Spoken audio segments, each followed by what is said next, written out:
All right, e39 owners, enthusiasts, going to talk for a few minutes about my door handle nightmare. I say nightmare because if you can't open your car door, you can't. It's difficult to get in the car and drive the car.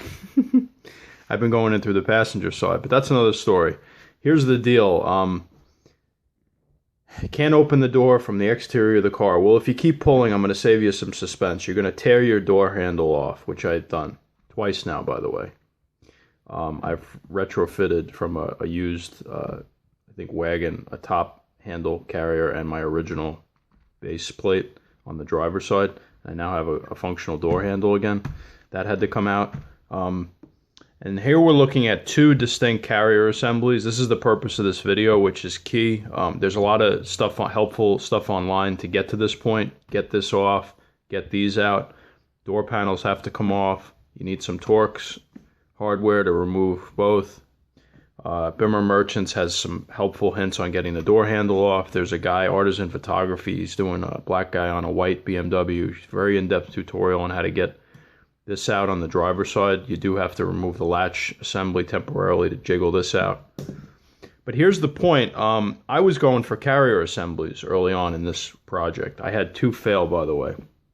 But what's actually failing is these cables, which are housed inside the carrier assemblies. And they stretch, these cables stretch, and the door, this mechanism is not getting the range of motion, and your latch doesn't open. So that's what's creating the problem. You're not getting the tension on these Bowden cables to actuate the door latch. But you can get these cables, and that's great news. And it took me a long time to figure out that I could just get cables. A lot of people are going for these full carrier assemblies. New, this is about $90-something. I don't know what the rear costs new. By the way, that's front, that's rear. But the cables are like, $14. This was $13. So I got these from ECS Tuning. $35 shipped. I'm going to get cables. And I'm confident that when these cables are reinstalled, I'm going to have a working handle carrier and door latch mechanisms of exterior opening. The driver part number is 512-181-84584.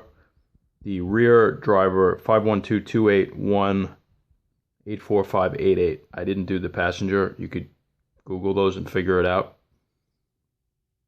But that's just for cables now. Again, you're going to keep your stock carrier assemblies. If you did happen to remove your carrier assembly, which I did at first, don't forget to transfer the tumbler to the new carrier assembly.